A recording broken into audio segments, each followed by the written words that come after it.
Questão 117. Temos um texto do Augusto dos Anjos, A Noite.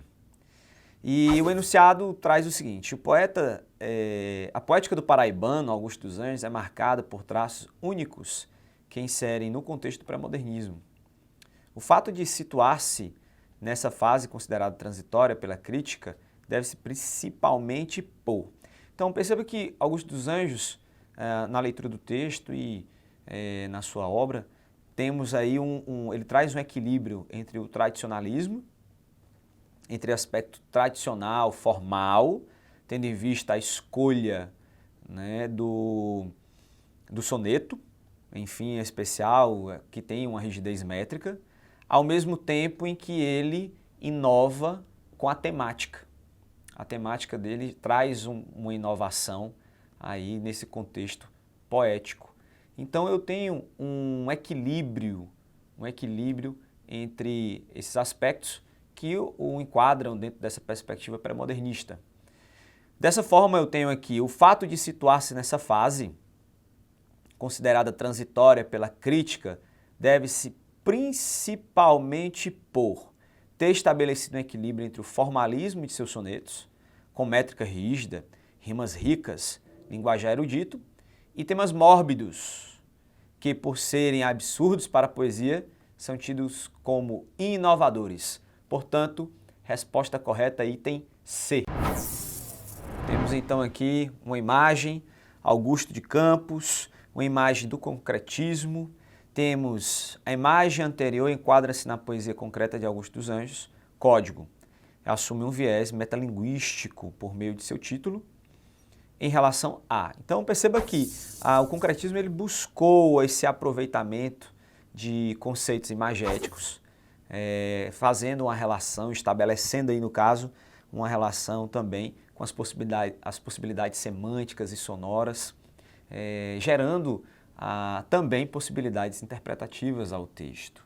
É bem característico do concretismo fazer essa relação entre o imagético, o sonoro, também, no caso aqui, o valor semântico. Quando ele assume um viés metalinguístico por meio de seu título em relação à exploração labiríntica da imagem, conceituando a dificuldade de se alcançar a significação de um todo textual. A complexidade que um todo textual traz, que é representada também pelas letras dispostas que eu tenho aqui. Ok? Dessa forma, portanto, eu tenho como afirmativa correta o item A. Temos aqui São João na roça, a fogueira está queimando em homenagem a São João, o forró já começou, vamos gente, rapapé nesse salão, dança Joaquim com Zabé, Luiz com Iaiá, dança Janjão com Raquel e eu com Sinhá. Então temos aqui uma representação direta de uma linguagem bem típica, bem regional, uma linguagem nordestina aqui, em especial na formação desse texto, também relacionando com o momento cultural, enfim, que são os festejos também de São João. Então, um texto de Zé Dantas e Luiz Gonzaga, do grande Luiz Gonzaga. A letra da música de Zé Dantas e Luiz Gonzaga revela que, entre tantas funções da língua, ela contribui para a preservação da identidade nacional, isso é importantíssimo, identidade nacional do sujeito do sertão. No texto, o que caracteriza linguisticamente essa identidade? As escolhas lexicais, caracterizadoras do falar nordestino, a escolha das palavras que são características dessa identidade e desse falar aqui presente, dessa identidade linguística. Portanto, resposta correta, item B. Essa questão traz como texto base um pedacinho de um cordel que retrata um momento histórico brasileiro atrelado ali ao avanço da ciência aqui no nosso país. Acompanhe a leitura. Varíola, peste bubônica, febre amarela também são males que há muito vêm protagonizando a crônica, de notícias cuja tônica é dizer que essa trindade conta com a cumplicidade de nossa incompetência, mas eis que surge a ciência agindo com autoridade. E lá estava Oswaldo Cruz entre a febre e a espada, que para ele apontada sem dúvida fazia jus àquela falta de luz que a imprensa semeara entre a gente que gritara seu não à vacinação, que por decreto de então obrigatória se tornara. Você deve se lembrar do momento histórico ali da revolta da vacina, que é algo até que está bem explicado aqui no enunciado. E a gente percebe então que a gente vai necessitar lembrar-se desse momento histórico para poder entender o que o texto está querendo dizer e também responder à questão. A gente nota ali então que o Oswaldo Cruz, como o grande idealizador da vacina, o grande defensor dela inclusive, vai ser peça-chave para poder convencer a população de que a vacinação era necessária, indispensável e para o bem da própria população. Então o próprio Oswaldo Cruz, ele aparece ali como personagem meio angustiado por conta desse conflito entre a necessidade de convencer a população e a sua certeza de que a vacina faria bem a ela. Mas vamos acompanhar então o enunciado. O eu lírico do poema conta uma história real do Brasil, o episódio conhecido como Revolta da Vacina. O médico e sanitarista Oswaldo Cruz intercedeu junto ao governo pela aprovação de uma lei para a vacinação obrigatória da população contra a varíola. E esse fato gerou revoltas e tumultos. O verso que melhor sintetiza a situação delicada do médico é esse aqui, ó, entre a febre e a espada. O verso entre a febre e a espada é justamente aquele que vai retratar o conflito dele entre a própria doença e a revolta da população. Faz inclusive uma lembrança a respeito do ditado popular entre a cruz e a espada, que a cruz no caso seria a própria febre, a própria doença da população. Analisando então a questão, a gente vê que a resposta é a letra C. Essa questão traz como texto base uma explicação de um famoso teórico da literatura sobre os realistas. Acompanhe. Os realistas preconizavam um enfoque objetivo do mundo em oposição ao subjetivismo romântico. Para tanto, propunham substituir o sentimento pela razão ou pela inteligência, o egocentrismo romântico pelo universalismo científico e filosófico, o culto do eu pelo do não-eu, entendido como sinônimo de realidade objetiva. Rechaçavam a metafísica e a teologia em favor de uma visão científica da realidade, atenta mais ao como que ao porquê dos fenômenos. O conhecimento positivo, suscetível de ser experimentado, verificado, analisado, em lugar do mistério, da indeterminação, do vago romântico. O realismo brasileiro, especificamente falando, ele tem grandes nomes de destaque. A gente pode pensar em inclusive várias obras muito importantes e vários autores também que marcaram o realismo de maneira geral. Quando a gente tenta se lembrar dos nomes das obras e dos próprios artistas, a gente percebe então a necessidade até de lembrar e resgatar eles para poder conseguir responder à questão. Observe o que diz o enunciado. O texto apresentado trata do realismo, estética literária que teve início em meados do século XIX, na França. Considerando as características apresentadas, é possível dizer que se encaixa na proposta do realismo o seguinte trecho da literatura nacional. Antes mesmo de você olhar para os trechos, você pode olhar basicamente para a que obras se referem. A gente tem um trecho de Senhora, de José de Alencar, que é especificamente do romantismo. A gente tem Noite na Taverna, de Álvares de Azevedo, também romantismo. O Cortiço, de Aloysio Azevedo, que é do naturalismo. Sermão de Santo Antônio aos Peixes, de Padre Antônio Vieira, que é do barroco. E a gente tem, em Memórias Póstumas de Brás Cubas, Machado de Assis, como representante do realismo brasileiro. Obviamente que essa é uma maneira que a gente tem de responder a questão, mas também pelas características dos trechos você conseguiria fazer isso. A alternativa correta é a letra E. Essa questão traz como texto base o início do grande poema de Gonçalves Dias chamado Ijuca Pirama. Essa é uma história narrativa que é apresentada para nós em forma de poesia. É um poema narrativo. Observe que a gente tem um trecho inicial, a gente vai ler a primeira estrofe. Acompanhe. No meio das tabas de amenos verdores, cercadas de troncos cobertos de flores, altenham-se os tetos da altiva nação. São muitos seus filhos, nos ânimos fortes, temíveis na guerra, que em densas coortes assombram das matas a imensa extensão.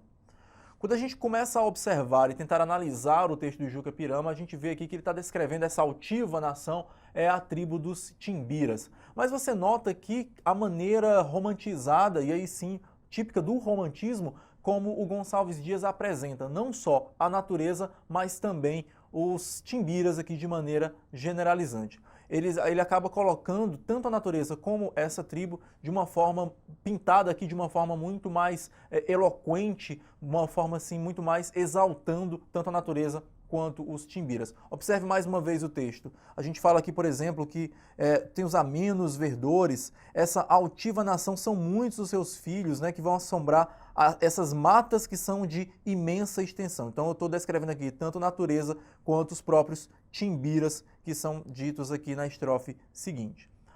O enunciado da questão vai perguntar: dialogando com recursos formais da estética romântica, o poema de Gonçalves Dias procura expressar tematicamente aqui na alternativa B a gente tem o gabarito. É um conjunto de visões, tanto do ser humano quanto da natureza, marcado pelas idealizações.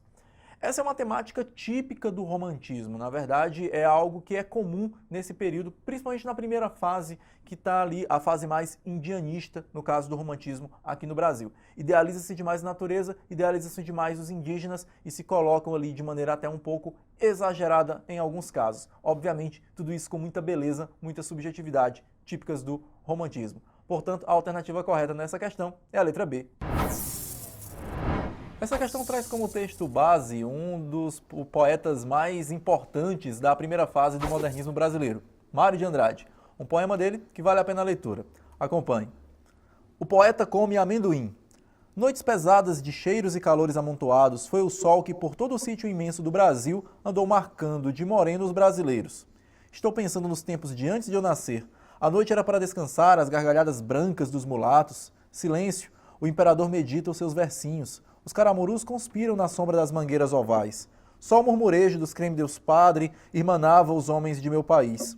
De uma feita, os canhamboras perceberam que não tinha mais escravos. Por causa disso, muita virgem do Rosário se perdeu. A gente percebe aí pela própria linguagem o modernismo brasileiro sendo colocado em prática das mais variadas formas.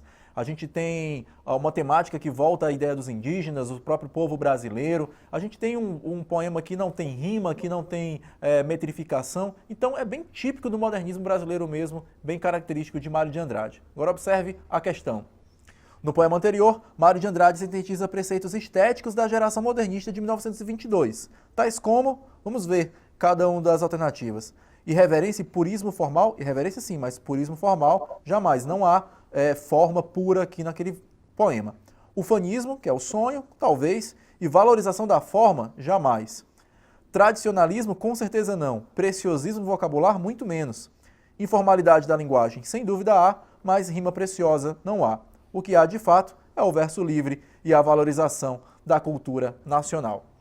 Esse poema, então, ele acaba sintetizando duas das principais características do modernismo brasileiro. A alternativa correta, portanto, é a letra E. Essa questão traz como texto base uma reportagem a respeito de uma fanpage lá no Facebook. Tem até um texto interessante de um assunto até bem curioso que você pode até despertar curiosidade para olhar depois. Vamos acompanhar a leitura. Cachorro Reflexivo tem 15 mil likes por dia no Facebook. Quem sempre faz voz de bebê para conversar com bichinho de estimação? Quem nunca desenvolveu uma linguagem própria para falar escondido com o pet em casa? Se você garante que é do tipo que não bate papo com animais, cuidado! A página do Facebook Cachorro Reflexivo pode te deixar viciado em uma linguínea lindínea. A fanpage Fofinha já reúne mais de 1,3 milhão de amantes de cachorros, gatos, periquitos e papagaios. E de acordo com os seguidores, é impossível parar de falar o idioma dos cachorros. Essa utilização diferenciada da própria linguagem, e aqui considerando as idades diferentes, então a gente tem pessoas um pouco mais velhas tentando falar de uma maneira como se fossem pessoas mais novas. A gente tem aqui então uma variação específica da língua que considera a idade, que considera o período de vida aqui das pessoas que falam assim. Obviamente que aqui a gente tem a transcrição para o texto escrito de algo que é comumente feito na oralidade. Agora vamos ver o que diz a questão.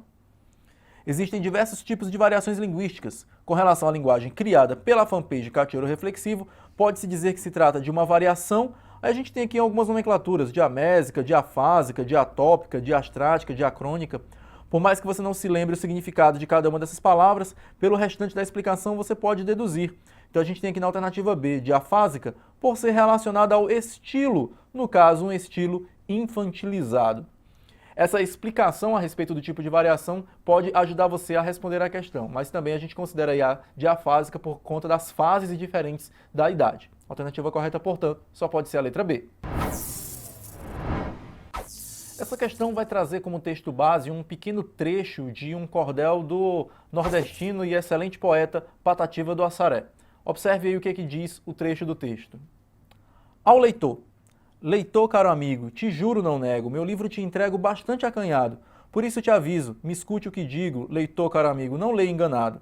É simples, bem simples, modesto e grosseiro. Não leva o tempero das artes da escola. É rude poeta, não sabe o que é lira. Soluça e suspira no som da viola. Tu nele não acha talvez com agrado um trecho engraçado que faça uma escolha, mas ele te mostra com gosto e vontade a luz da verdade gravada nas folhas. Essa utilização da própria linguagem verbal, da linguagem coloquial no texto escrito, você percebe então que é justamente o estilo do escritor. É menos uma falta de conhecimento e mais uma questão de estilo do próprio escritor. Por isso a gente considera aqui como uma variante e não como um erro. Vamos ver então o que diz a questão. As variantes regionais são muito comuns no Brasil devido à grande extensão de seu território e às diferenças culturais entre cada uma das regiões do país. Segundo o eu lírico do poema... aí vamos ver. A variante escolhida é utilizada pensando na compreensão do leitor? Muito pelo contrário, ele até pede desculpas para o leitor por conta disso. Devido à dificuldade comunicativa pode ser ultrapassada por meio da mensagem? Essa possivelmente é a questão correta, a alternativa correta, mas vamos ver as outras. A conversa com o leitor tem como intuito explicar vocabulários? Não, ela não vai explicar vocabulário nenhum. A relação entre música e poesia facilita o entendimento do poema? Essa relação existe, mas ela não facilita. Diferença entre as variantes inviabiliza a leitura do poema? Muito pelo contrário, ela permite a leitura do poema. Então a gente tem aqui a dificuldade comunicativa, pode ser ultrapassada por meio da mensagem.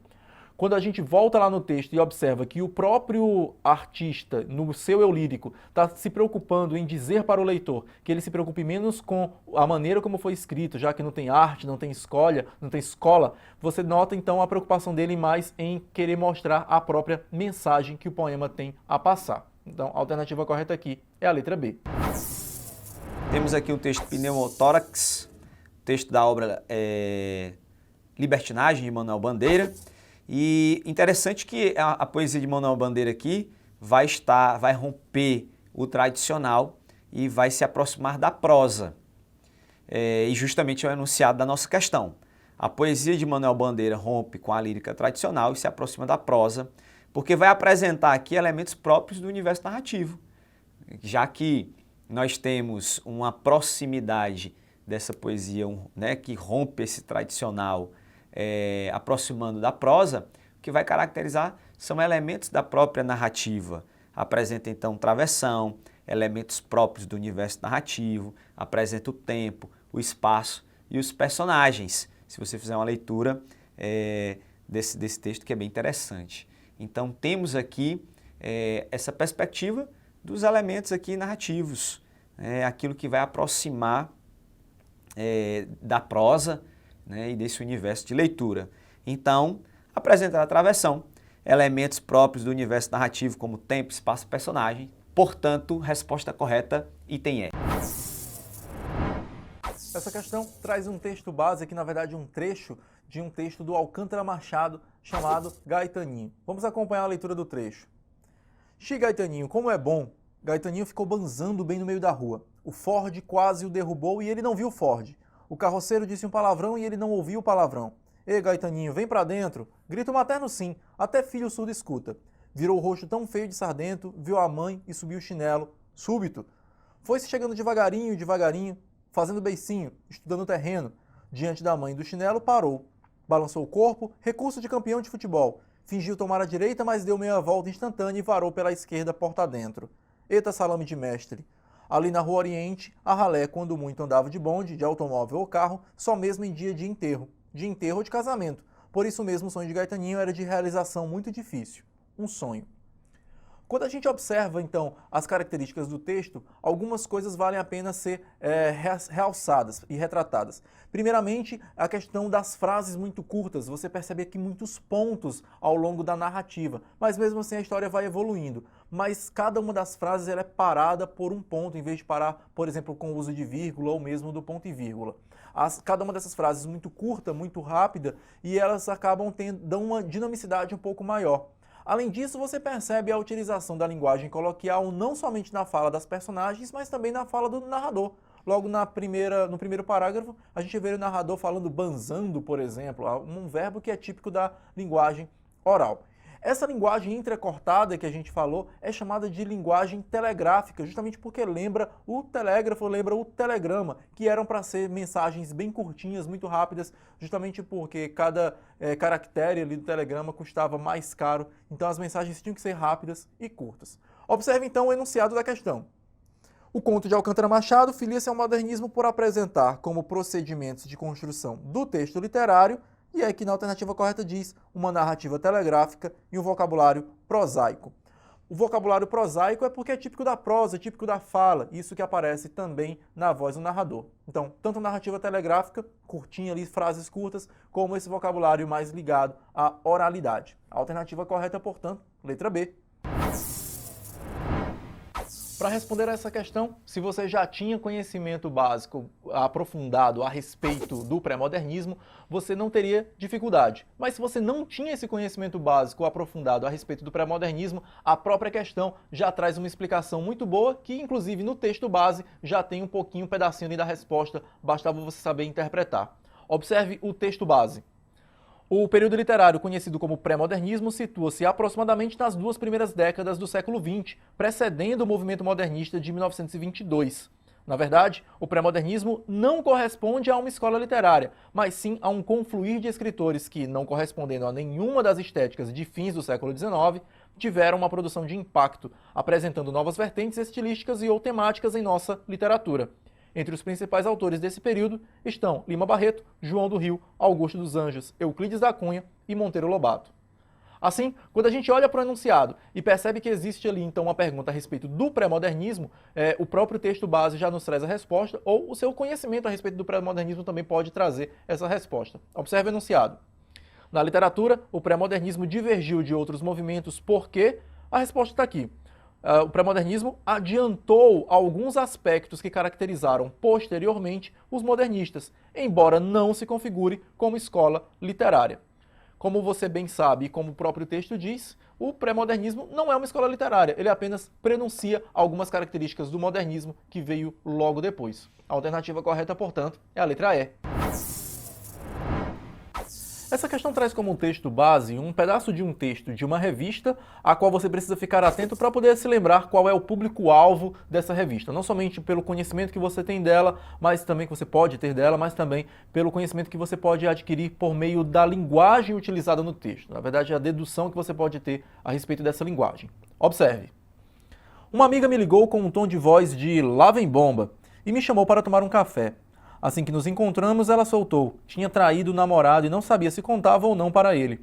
É claro que nós, os amigos, não somos um oráculo e, nesses casos, tento dar uma resposta na linha do cada um é cada um, o que não seria do azul se não fosse o amarelo. Mas beleza, quando a bomba é minha, eu amo transformar os amigos em oráculos que me mostrem a verdade e me digam o que fazer. Então resolvi dar alguns pitacos. É um texto aqui da revista Capricho. Você percebe aí pela linguagem utilizada que ela foi bem informal, ela foi bem coloquial. Colocou ali inclusive algumas gírias, como beleza, por exemplo, lá vem bomba, que ela colocou entre aspas, inclusive. E aí você nota que o próprio público-alvo da revista é o público mais jovem, o que não impede de qualquer outra pessoa ler esse texto. Mas o público-alvo é o público jovem, por isso essa informalidade um pouco maior e o uso inclusive da coloquialidade. Agora vamos ver a questão. O artigo de opinião é um gênero textual que se caracteriza pela presença de um enunciador, que demonstra com argumentos a sua posição pessoal em relação a um determinado tema. No texto anterior, para tornar-se mais próxima de seus leitores, a autora optou por fazer uso de uma linguagem. Aí você tem aqui uma linguagem técnica? Não. Científica também não. Formal muito menos. Ela foi mais informal ou coloquial. Então a gente fica aqui entre D e E. Quando a gente olha a alternativa E, a gente vê desprovida de diálogo com os aspectos de gramaticalidade textual. Não, até que há diálogo e há respeito à gramaticalidade de maneira geral. Então, na verdade, na alternativa D, informal, repleta de expressões linguísticas comuns ao universo adolescente. É preciso considerar, novamente eu digo, o público-alvo da revista, que é o público mais jovem. A linguagem é bem informal, considerando esse público-alvo. No caso da questão aqui, então, a alternativa correta é a letra D. A gente tem aqui um texto do autor Marcos Banho e o título é "Por que há erros mais errados que outros?". Meu objetivo aqui, e aí é do autor falando, é mostrar que quando o erro, perceba as aspas aqui na palavra erro, já se tornou uma regra na língua falada pelos cidadãos mais letrados, ele passa despercebido e já não provoca arrepios nem dores de ouvidos. Isso quando são cidadãos mais letrados, segundo o texto. Muito embora contrarie as regras da gramática normativa, aqueles que teoricamente deveriam ser seguidas, aquelas regras que deveriam ser seguidas pelas pessoas cultas, sobretudo quando escrevem textos que exigem mais cuidado, como os textos mais, digamos assim, mais que acabam tendo mais prestígio na língua. Assim, há erros mais errados ou mais crassos do que outros. A escala de crassidade é inversamente proporcional à escala do prestígio social, e ele vai explicar isso. Quanto menos prestigiado socialmente é um indivíduo, quanto mais baixo ele estiver na pirâmide das classes sociais, mais erros, e erros mais crassos, os membros das classes privilegiadas encontram na língua dele. Então, na verdade, a gente tem uma relação entre esses membros das classes privilegiadas encontrando esses erros nas classes ditas mais baixas. Então, as pessoas das classes mais baixas acabam tendo mais erros, segundo ele, que os das classes mais privilegiadas, que quando erram acaba passando despercebido. Obviamente que o objetivo do texto aqui é nos fazer refletir que erros não tem essa questão muito social. Muitas vezes pessoas de uma classe social mais alta acabam perdoando alguns erros quando eles são cometidos entre eles e não perdoando quando são de outras classes sociais mais baixas. Obviamente que isso acaba se tornando, por si só, um próprio erro, mas não um erro de língua, mas sim um erro social. Observe agora o que pede a questão. O texto evidencia uma relação entre o conceito de erro na língua portuguesa e outros fatores, como, e aí é justamente sobre isso, estigma social e prestígio social.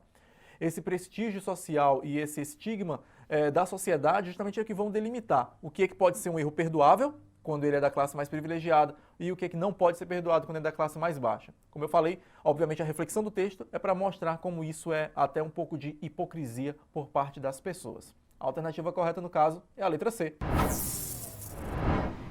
Essa questão traz como texto base uma canção da famosa festa do boi, no caso aqui a canção é do boi garantido. E aí a gente vê aqui, dentro do próprio texto da questão, algumas variações que são bem interessantes da gente prestar atenção. Observe. Como eu disse, é uma questão que traz uma canção chamada Índio do Brasil, do boi garantido, e você nota aqui que foram utilizadas algumas palavras típicas da linguagem indígena, marajoara, sateré, algumas palavras inclusive do próprio dialeto de algumas tribos indígenas. Aqui até uma referência ao texto de Mário de Andrade, Macunaíma, Muraquitanda e Camiaba. Obviamente que também o Mário de Andrade acabou se inspirando na temática indígena. Quando a gente percebe que esse texto mistura algumas palavras das línguas indígenas com o próprio português, a gente nota aí então como essas duas línguas acabam convivendo e como convivem conosco até hoje. Agora veja o que a questão está pedindo. Por meio da canção Índio do Brasil, Toada do Boi Garantido, identifica-se que o léxico do português brasileiro ratifica uma visão heterogênea, ou seja, bem variada da identidade cultural nacional. A gente tem, portanto, uma cultura muito vasta, muito longa, principalmente formada pelos três povos principais que formaram a nação brasileira, os indígenas, alvo aqui do texto, além dos africanos, de todos os povos africanos e dos povos europeus. Quando a gente mistura tudo isso, a gente tem essa heterogeneia que é não somente a sociedade, mas também a cultura brasileira, a cultura nacional. A alternativa correta aqui é a letra A. Essa questão traz como texto base alguns trechos do poema Reinvenção, de Cecília Meirelles. Eu vou começar a ler aqui esses textos, os trechos do texto que estão na questão, mas já comentando algumas coisas que vão nos ajudar a responder a questão. Observe. A gente tem o texto: anda o sol pelas campinas e passeia a mão dourada pelas águas, pelas folhas. Ah, tudo bolhas que vêm de fundas piscinas de ilusionismo, mais nada. Bem aqui a presença das reticências. Vem a lua, e aqui a lua representa a cor branca de maneira geral. Vem, retira as algemas dos meus braços, projeto-me por espaços cheios da tua figura. E eu tenho uma letra maiúscula aqui na figura. Tudo mentira, mentira da lua na noite escura. Não te encontro, não te alcanço, só no tempo equilibrado desprendo-me do balanço, que além do tempo me leva. Além do tempo, algo bem transcendental, como se fosse algo mais voltado ao mundo dos sonhos. Só na treva fico, recebida e dada, porque a vida só é possível reinventada. A gente tem então aqui, num sentido bem específico, o poema de Cecília Meirelles, que pode ser inserida no modernismo. Então, a Cecília Meirelles é do século XX, mas ele faz relações diretas com outra escola literária, que é justamente o que a questão vai pedir. Observe. Qual a relação mais pertinente entre o poema anterior e as escolas literárias que antecederam o modernismo? Naturalismo, pela predileção a elementos da natureza, isso nem é característica do naturalismo e a gente não tem isso no poema. Parnasianismo, pela adoção de uma estrutura formal tradicional, a estrutura do poema de Cecília Meirelles não é formal tradicional, você percebe ali o tamanho dos versos diferenciados. Romantismo, pela presença de elementos como a morte e a fantasia, não há morte no poema, não é tratado sobre isso no poema da Cecília Meirelles. Arcadismo, pelo bucolismo e referência à Inconfidência Mineira, não há nesse poema da Cecília Meirelles qualquer referência à Inconfidência Mineira, há em outros poemas dela. E a gente tem na letra E, simbolismo pelo uso de maiúsculas alegorizantes, você se lembra lá na palavra figura, e o transcendentalismo, que é justamente essa imagem do mundo dos sonhos. Quando a gente percebe, então, essa relação direta entre características do poema ao simbolismo, a gente vê essa relação da Cecília Meirelles com a escola simbolista, que a gente só consegue analisar justamente por conta dessa análise de ambos os períodos. A alternativa correta, portanto, letra E. Essa questão traz um texto base que é um pequeno poema do poeta Murilo Mendes e até bastante interessante da maneira como a gente pode tentar interpretar. Observe. O título é Algo e o texto diz: o que raras vezes a forma revela, o que sem evidência vive, o que a violeta sonha, o que o cristal contém na sua primeira infância. Então, quando a gente começa a analisar, a gente percebe, na verdade, que esse algo é justamente o que cada um dos versos vai apresentar. Então, o que é o algo? O algo é o que a violeta sonha, o algo é o que o cristal contém na sua primeira infância, o algo é o que sem evidência vive e assim por diante.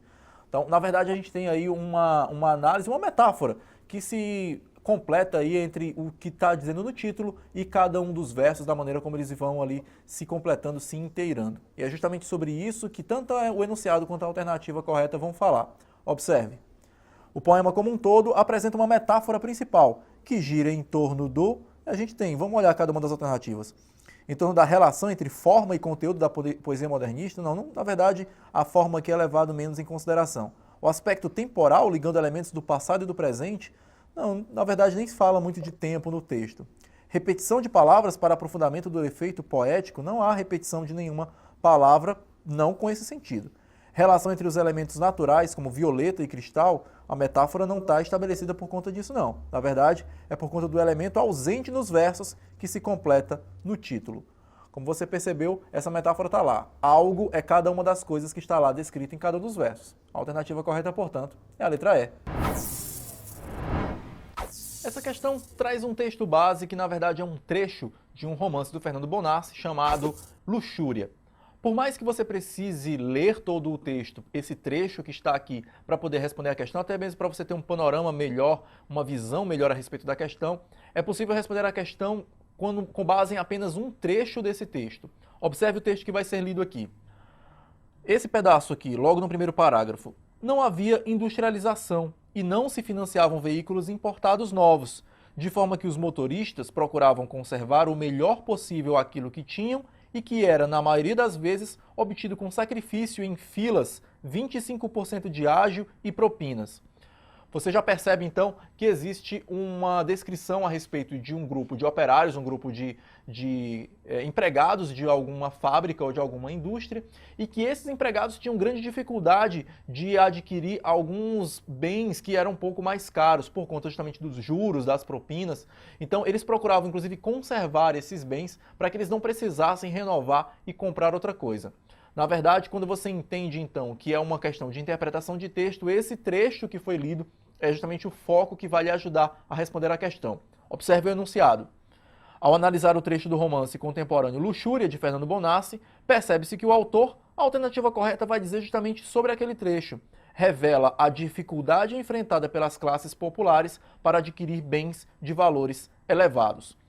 Obviamente que quando você está respondendo uma questão como essa, você precisa ler o texto como um todo para poder extrair o pedaço que vai ser significativo para responder a questão. Mas o trecho que a gente leu é justamente esse que vai indicar essa alternativa como a correta, e aí que você vai entender que as classes populares descritas na obra tinham naquela época dificuldade de comprar esses bens de valores elevados. A alternativa correta, portanto, letra E.